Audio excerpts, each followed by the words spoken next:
नमस्कार साथियों, आप सभी का स्वागत है आपके अपने चैनल इंद्रोलॉजी में। तो दोस्तों आज हम लेकर आए हैं आपके लिए मैथ की क्लास। जैसा कि आपको पता है कि डेली हम 11 बजे आपके लिए मैथ की क्लास लेकर आते हैं एनटीपीसी और ग्रुप डी के लिए। तो दोस्तों इसमें हम क्वेश्चन डिस्कस करेंगे।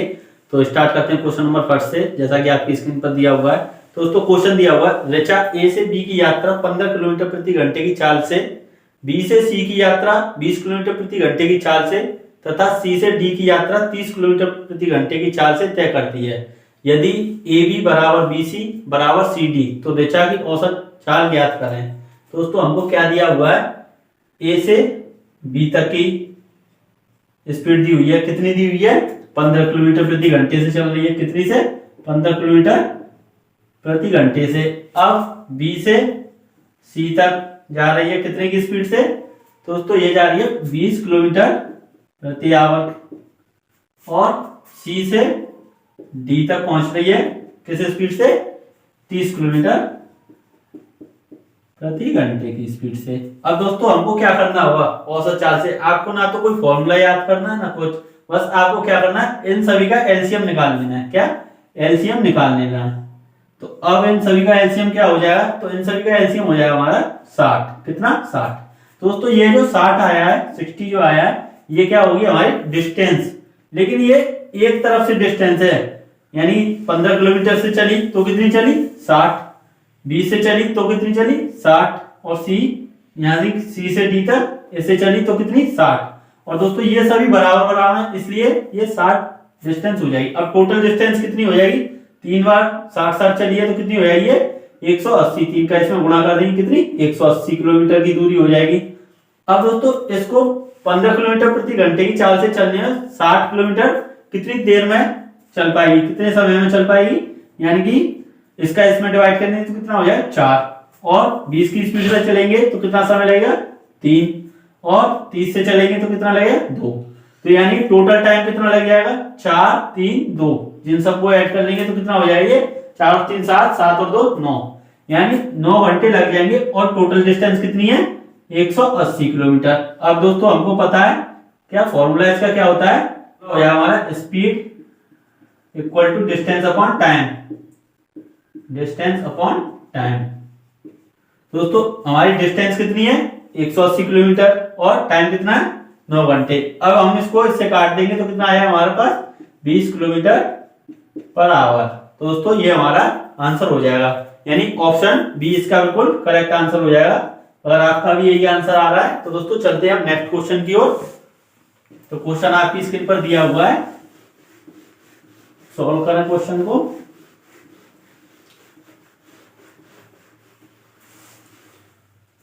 तो दोस्तों क्वेश्चन दिया हुआ है, 25 व्यक्तियों के समूह की औसत आयु 28 वर्ष है। 25 वर्ष औसत आयु वाले 5 नए व्यक्ति इस समूह में शामिल हो गए। अब सभी व्यक्तियों की औसत आयु क्या होगी? दोस्तों 25 व्यक्ति हैं, उनकी औसत आयु कितनी दी हुई है? 28 वर्ष। कितनी? 28 वर्ष। अब 5 जो हैं वो नए व्यक्ति आ गए। कैसे? नए व्यक्ति आ गए, उनकी औसत आयु कितनी है? 25 वर्ष। यानी 25 वर्ष इन 5 व्यक्तियों की, और 25 जो हैं उनकी कितनी है? 28 वर्ष।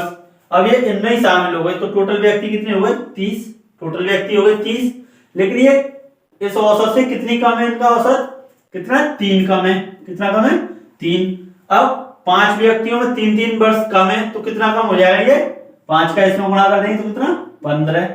यानी 15 जो वर्ष हैं वो इसमें से भी निकालेंगे, यानी टोटल 30 लोगों पर ही इन 15 से भरपाई की जाएगी। तो क्या करना होगा, इस 15 का हम हिस्सा करेंगे, जब औसत बांटेंगे तो 30 लोगों में 15 जाएगा तो कितना आएगा? ये 0.5। यानी कितनी कम हो जाएगी सब में से? 0.5। कितना प्रभाव पड़ेगा? 0.5 जो टोटल है। तो 28 वर्ष में से हम घटा देंगे कितना? 0.5। तो कितना आया? 27.5।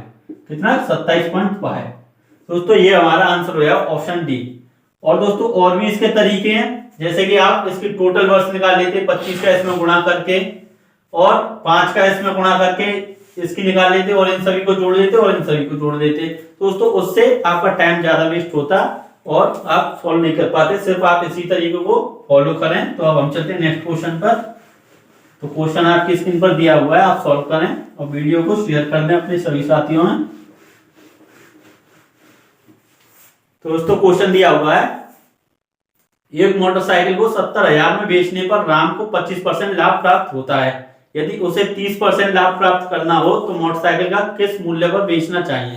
तो दोस्तों मोटरसाइकिल का विक्रय मूल्य दिया हुआ है मोटरसाइकिल का कितना, 70,000 रुपए। कितना है, 70,000 रुपए। अब 70,000 में बेची उसने तो उसको लाभ कितना हुआ है, 25% का। कितने का, 25% का। और अब उसको लाभ कितना कमाना है, 30% का। कितना, 30% का। तो हमको क्या करना होगा, जो चीज पहले हो चुकी है उसको हम लिखेंगे नीचे। तो 25% का लाभ हुआ है, यानी 100% कोई चीज होती है और 25% लाभ हो गया तो कितनी हो जाती है वो, कितने में बेची होगी हमने, 125% में। कितने में, 125% में। और हमको बेचनी को कितने में, 30% फायदा कमाना उस पे, तो कितना हो जाएगा, 130%। कितना, 130%। और उसका ये कितना है, विक्रय मूल्य 70,000। तो 70,000 का इसमें हम कर देंगे क्या, गुणा। परसेंटेज से परसेंटेज कैंसिल हो जाएगा और इसको काट देंगे हम कितने से, 5 से। तो ये कितना आया, 25। और इसको 5 से काटेंगे तो कितना आएगा, 26। और 25 से इसको हम काट देंगे तो ये कितना हो जाएगा, दोस्तों ये हो जाएगा हमारा 2800। और 26 और 2800 का जब गुणा करेंगे तो ये कितना हो जाएगा, 72,800। कितना हो जाएगा, 72,800 रुपए। तो वो कितने रुपए में बेचे, 72,800 रुपए में बेचे, तो उसको कितना, 30% फायदा हो जाएगा। तो दोस्तों ऑप्शन ए इसका बिल्कुल करेक्ट आंसर है। तो इस प्रकार से आप इस क्वेश्चन को सॉल्व कर सकते हैं। तो दोस्तों अब हम चलते हैं नेक्स्ट क्वेश्चन की ओर। तो क्वेश्चन आपकी स्क्रीन पर दिया हुआ है।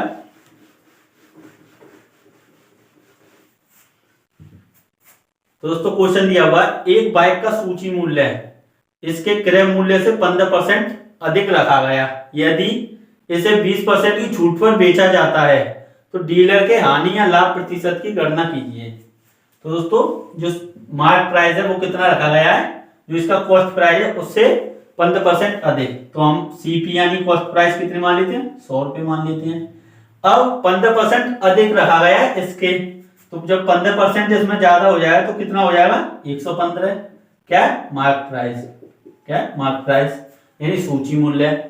अब बोल क्या रहा है, तो 20% की छूट दी गई है। तो छूट किस पे दी जाती है, मार्क प्राइस पे, अंकित मूल्य पे। तो अब इस पे हम 20% की क्या देंगे, छूट।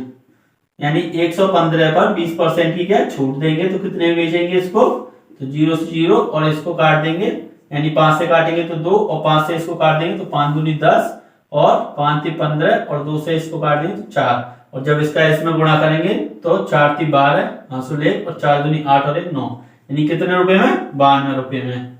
कितने बेच दी हमने, 92 रुपए में। अब दोस्तों ये जो 92 है ये हमारा क्या हो जाएगा, एसपी यानी सेलिंग प्राइस। क्या हो जाएगा, सेलिंग प्राइस। अब हमको क्या निकालना है, उसमें पूछा लाभ या हानि। तो हमारी वस्तु कितने में थी, 100 रुपए की। अब बेची कितने हमने, 98 रुपए में। यानी क्या हुआ, घाटा हुआ यानी कि हानि हुई कितने की, 8 रुपए की। तो अब हम प्रतिशत में पूछा है तो हानि बटे क्रय मूल्य कितना है, 100 गुना 100 परसेंटेज के लिए 100 से 100 कैंसिल हो जाए तो कितना आया, 8%। यानी 8% ही क्या हो जाएगी, हानि। तो दोस्तों ऑप्शन डी इसका बिल्कुल करेक्ट आंसर हो जाएगा। इस प्रकार से आप इस क्वेश्चन को सॉल्व कर सकते हैं। और दोस्तों इन क्वेश्चनों को आप नोट करते हुए चलें, आपके लिए बहुत ही हेल्पफुल रहेंगे, क्योंकि यही आपको एग्जाम में मिलेंगे, जो भी आपका पेपर होगा जिस भी शिफ्ट में। तो अब हम चलते हैं नेक्स्ट क्वेश्चन की ओर। क्वेश्चन आपकी स्क्रीन पर दिया हुआ है। दोस्तों क्वेश्चन दिया हुआ है, यदि x - 2y बराबर 3 है और xy बराबर 5 है तो x² - 4y² का मान ज्ञात करें। तो अब x - 2y बराबर कितना है, 3, x y का मान कितना है, 5, और हमसे पूछा क्या है, x² - 2y²। तो दोस्तों अब हम इसको कैसे कर सकते हैं, या तो इनका स्क्वायर कर लें तब इसको फॉर्मूला बनाकर कर सकते हैं, या फिर सीधा सीधा क्या करें दोस्तों, यहाँ पर 5 लिखा हुआ है तो 5 कैसे बन सकता है, तो 5 बन सकता है इसमें से कोई एक 5 हो और एक मान लेते हैं y यानी 1 मान ली और x 5 मान लिया, गुणा कर दिया तो कितना आ जाएगा, 5। तो हमको यहाँ से क्या पता चल गई कि x की वैल्यू 5 है और y की वैल्यू कितनी है, 1। अब इसमें हम रखकर देखते हैं x और y की वैल्यू, अगर ये सेटिस्फाई कर जाए तो हमारी वैल्यू जो हमने मानी है वो बिल्कुल सही है। तो x की जगह पर क्या मान लेंगे हम, 5 - 2 और y की जगह पर 1, तो ये कितना हो जाएगा, 5 - 2 बराबर 3, यानी ये इसको पूरी तरह से सेटिस्फाई कर गया। तो अब हम x और y की हमको वैल्यू पता चल गई है। अब जो हमसे पूछा वहां पर हम इन वैल्यू को पुट कर देंगे। तो हमसे क्या पूछा है एक्स स्क्वायर माइनस 4y²। तो अब एक्स स्क्वायर यानी एक्स की वैल्यू कितनी है 5, तो 5 यहाँ पर रख देंगे स्क्वायर माइनस 4 और y कितना है 1, तो 1 का स्क्वायर। तो अब ये कितना हो जाएगा 25 और ये कितना हो जाएगा 4 और यहाँ पर मल्टीप्लाई 1, तो 25 माइनस 4 यानी कितना हो जाएगा 25 माइनस 4 बराबर 21, कितना 21, यानी ऑप्शन सी इसका बिल्कुल करेक्ट आंसर हो जाएगा। क्या ऑप्शन सी। दोस्तों इस प्रकार से आप सॉल्व करें, बस अपने थोड़े माइंड को एक्टिव रखें तो आपका टाइम बहुत ही आसानी से आप मेंटेन कर सकते हैं टाइम को, क्योंकि टाइम का कंपटीशन होता है। क्वेश्चन हर कोई सॉल्व कर लेता है, लेकिन अगर टाइम आपने मैनेज कर लिया तो आपका सिलेक्शन हो जाएगा। तो अब हम चलते हैं नेक्स्ट क्वेश्चन पर। क्वेश्चन आपकी स्क्रीन पर दिया हुआ है। दोस्तों क्वेश्चन दिया हुआ है 15 आदमी एक काम को 10 दिन में पूरा कर सकते हैं, इसी काम को 20 आदमी कितने दिनों में पूरा कर पाएंगे। तो दोस्तों 15 आदमी हैं और कितने दिन में कर रहे हैं 10 दिन में, यानी 15 आदमी 10 दिन में कर रहे हैं। तो टोटल काम कितना हो जाएगा, टोटल वर्क कितना हो जाएगा, टोटल वर्क हो जाएगा 15 गुणा 10 कितना 150, कितना 150 यूनिट काम हो जाएगा, यानी कि 150 हमारा टोटल वर्क हो जाएगा। अब पूछ रहा है कि 20 आदमी हैं, कितने 20 आदमी हैं और 150 काम को करेंगे, तो कितने दिन में कर लेंगे। तो 150 में 20 काम डिवाइड कर देंगे, तो जब इसको इससे काट देंगे तो कितना आया 7.5, कितना 7.5 दिन, यानी 7.5 दिन में वो इसको खत्म कर देंगे। तो दोस्तों ऑप्शन डी हमारा बिल्कुल करेक्ट आंसर हो जाएगा और आप इस प्रकार से इस क्वेश्चन को सॉल्व कर सकते हैं बहुत ही आसानी से। तो दोस्तों अब हम चलते हैं नेक्स्ट क्वेश्चन पर। क्वेश्चन आपकी स्क्रीन पर दिया हुआ है।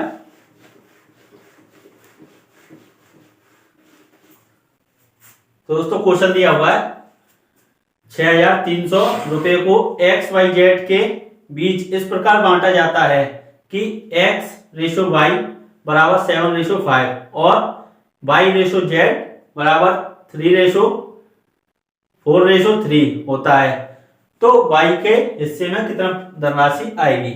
तो दोस्तों टोटल कितनी दी हुई है हमको 6300 रुपए, कितना 6300 रुपए।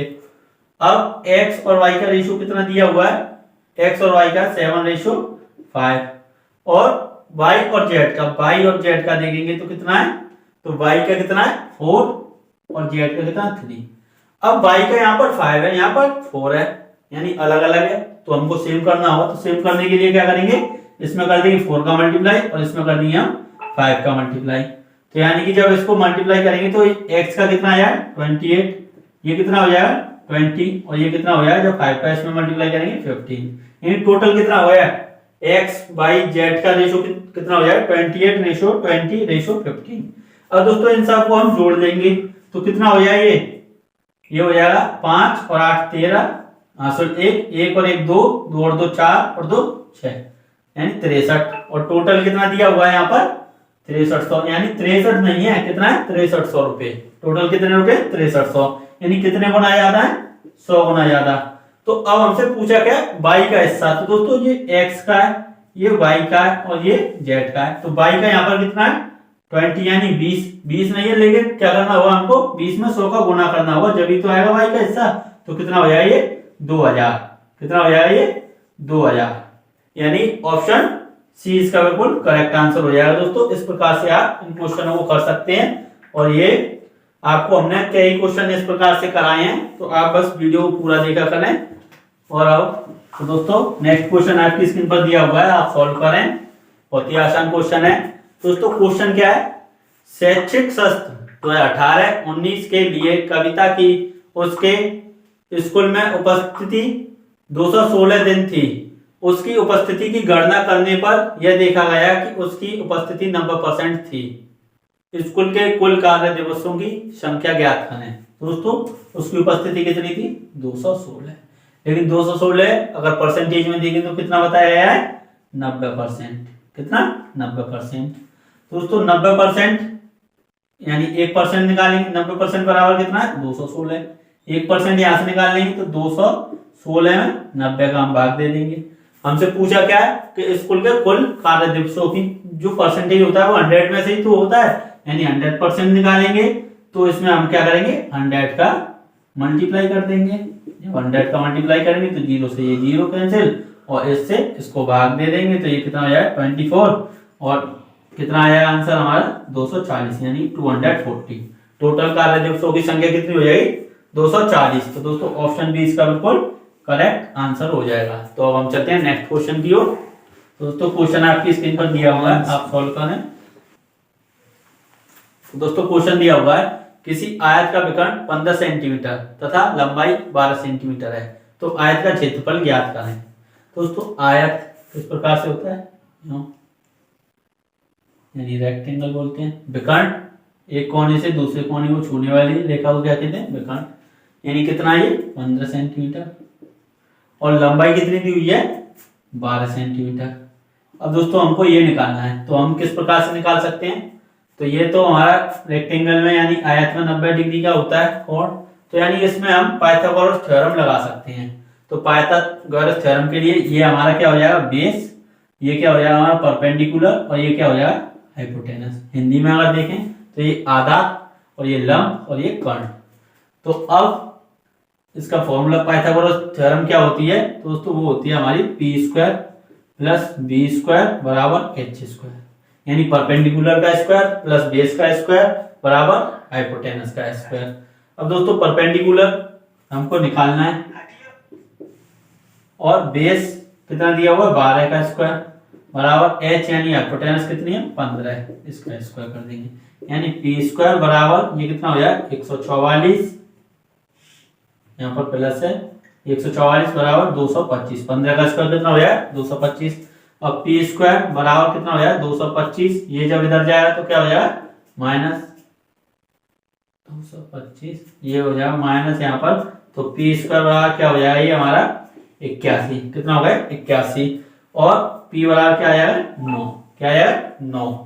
तो दोस्तों पी का हमने मान निकाल ली 9। अब पी हमने निकाला क्यों है, पी की हमको क्या जरूरत है, जरूरत ये है कि आयत का क्षेत्रफल पूछा है। तो क्षेत्रफल क्या होता है एरिया ऑफ रेक्टेंगल, रेक्टेंगल का एरिया क्या होता है दोस्तों एल इंटू वी। जो आयत का क्षेत्रफल होता है वो लंबाई गुणा चौड़ाई होता है। तो लंबाई की हमको जरूरत थी, तो लंबाई तो हमारे पास थी, चौड़ाई हमने ये निकाल ली। तो एल कितनी है 12, बी कितनी है 9, इन दोनों का गुणा कर देंगे तो कितना आएगा 108 सेंटीमीटर स्क्वायर, कितना 108 सेंटीमीटर स्क्वायर, यानी ऑप्शन ए इसका बिल्कुल करेक्ट आंसर हो जाएगा। तो दोस्तों अब हम चलते हैं नेक्स्ट क्वेश्चन पर। तो क्वेश्चन आपकी स्क्रीन पर दिया हुआ है, सोल्व करें आप। तो दोस्तों क्वेश्चन दिया हुआ यदि cos x माइनस वाई बराबर √3/2 और sin x प्लस वाई बराबर 1/2 है, तो x का मान क्या होगा। तो दोस्तों x का हमसे मान पूछा है, तो यानी कि cos x माइनस वाई बराबर कितना दिया हुआ है √3/2 और sin x प्लस वाई बराबर कितना दिया हुआ है 1/2। हमसे x की वैल्यू पूछी है। तो दोस्तों हमको पता है कि cos √3/2 कब होता है, √3/2 किस एंगल पे होता है। तो दोस्तों हमने ट्रिग्नोमेट्री टेबल की वीडियो आपको प्रोवाइड कर चुके हैं, तो उसको आप देखकर पता कर सकते हैं और उनको बहुत ही आसानी से सीख सकते हैं। दोस्तों ये कहां पर होता है, तो हमको पता है x माइनस वाई की वैल्यू क्या हो जाएगी, ये हमारा होता है 30 डिग्री पर, कितने पर 30 डिग्री पर। cos 30 की वैल्यू क्या होती है, cos 30 डिग्री की √3/2 क्या होती है √3/2। दोस्तों जब इन दोनों को हम कंपैरिजन करेंगे तो x माइनस वाई बराबर क्या आ जाएगा 30 डिग्री। तो यहां से ये तो हमको पता चल गया। अब हम साइन पर पहुंचते हैं। तो साइन 1/2 कब होता है, तो ये दोस्तों साइन पर चलते हैं। तो साइन 1/2 कब होता है, यानी साइन 30 पर क्या होता है 1/2, क्या होता है साइन 30 पर 1/2। तो अब इन दोनों का हम कंपैरिजन करेंगे तो x प्लस वाई बराबर क्या हो जाएगा 30 डिग्री। तो दोस्तों दो इक्वेशन हमारे पास आ गई, एक तो ये आ गई और एक ये आ गई। तो अब हम क्या करेंगे, इन दोनों इक्वेशनों को सॉल्व करके x की वैल्यू हम निकाल सकते हैं। तो x माइनस वाई बराबर क्या हो जाएगा 30 डिग्री, x प्लस वाई बराबर क्या हो जाएगा 30 डिग्री। अब इसको हम एलिमिनेट कर देंगे, ये क्या हो जाएगा 2x बराबर 60 डिग्री और x बराबर क्या हो जाएगा 60/2, यानी कितना आ गया हमारा 30 डिग्री, कितना आ गया 30 डिग्री यानी ऑप्शन ए इसका बिल्कुल करेक्ट आंसर हो जाएगा।